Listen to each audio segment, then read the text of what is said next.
नमस्कार दोस्तों, natural and beautiful world the amazing के इस एपिसोड में हम आज बात करेंगे तारों की यानी स्टार्स की। दोस्तों, रात में हम और आप जब आसमान की तरफ देखते हैं तो हमें टिमटिमाते हुए तारे दिखाई देते हैं।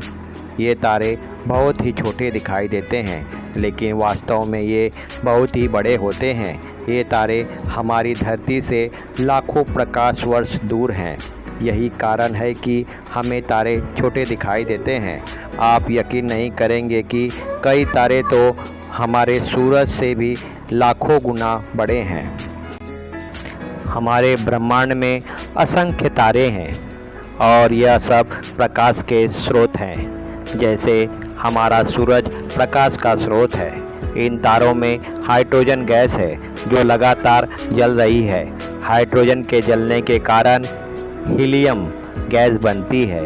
इस क्रिया से ऊर्जा निकलती है जो तारे में प्रकाश का कारण है। ये गैस बहुत ही ज़्यादा गर्म होती है। तारों में प्रकाश के रूप में हाइड्रोजन, हीलियम, आयरन, कैल्शियम होते हैं। इन तारों को प्रकाशमान तारे कहते हैं। कुछ तारे ठंडे भी होते हैं क्योंकि इनका पदार्थ लिक्विड के रूप में होता है, जैसे कि कोई लोहा भट्टी में पिघलता है। कुछ पुराने तारे हैं जिनके पदार्थ की डेंसिटी ज़्यादा होती है। इन तारों को डेड स्टार या डार्क स्टार कहते हैं। तारों का कलर अलग अलग होता है, जैसे वाइट, ब्लू, येलो, रेड। यह कलर बताते हैं कि तारे में कौन सा केमिकल एलिमेंट है। किसी भी तारे का तापमान उस तारे के द्वारा निकलने वाले प्रकाश पर निर्भर करता है।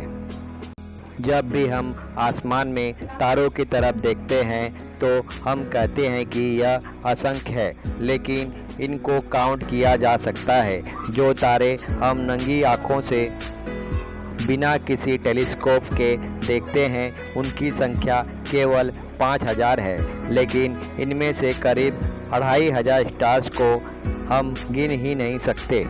दोस्तों, टेलीस्कोप की मदद से हम जो तारे आसमान में देखते हैं उनसे आने वाला प्रकाश करोड़ों साल बाद धरती पर पहुंचता है।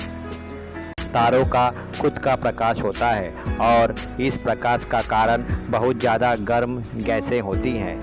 ग्रहों का खुद का प्रकाश नहीं होता। तारे के प्रकाश के कारण वो प्रकाशमान दिखाई देते हैं। दोस्तों, हमें आसमान पर कई बार तारे टिमटिमाते हुए दिखाई देते हैं। इसका कारण यह है कि तारे और धरती के बीच में हवा में मौजूद पदार्थ है। तारे से आने वाले प्रकाश को हवा बैंड कर देती है, जिससे तारे टिमटिमाते हुए दिखाई देते हैं। पूरे ब्रह्मांड में करोड़ों तारे हैं जो हमारे सूरज से छोटे, और कई तारे हैं जो हमारे सूरज से लाखों गुना बड़े हैं। जब हम आसमान में तारे देखते हैं तो उन तारों में हमें असमानता दिखाई नहीं देती। कुछ तारे बड़े दिखाई देते हैं तो कुछ ज़्यादा चमकीले दिखाई देते हैं। किसी भी तारे से निकलने वाले प्रकाश के स्पेक्ट्रम से उस तारे को ब्लू स्टार से रेड स्टार्स की रेंज में बांटा गया है। हमारा सूरज येलो स्टार में आता है। ब्लू स्टार आकार में बड़े और बहुत ज़्यादा गर्म होते हैं और बहुत ज़्यादा चमकीले होते हैं। इनका तापमान 27,750 डिग्री या फिर इससे भी ज़्यादा होता है। इसके बाद येलो स्टार है जिसमें हमारा सूरज आता है, जिसका तापमान 16,000 डिग्री के करीब होता है।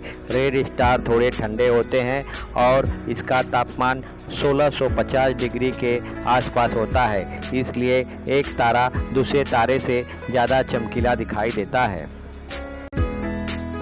हमारी आकाशगंगा में हर 18 दिन में एक नया तारा बनता है। सभी तारे अपने जीवन की शुरुआत एक धूल के बादल के रूप में करते हैं।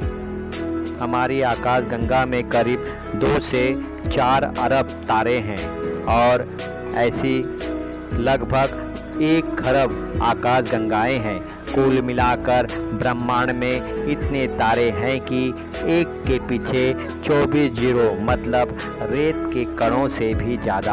अगर आप एक दिन में 100 तारे गिने तो भी आपको एक पूरी आकाशगंगा गिनने में तकरीबन 2 साल लगेंगे।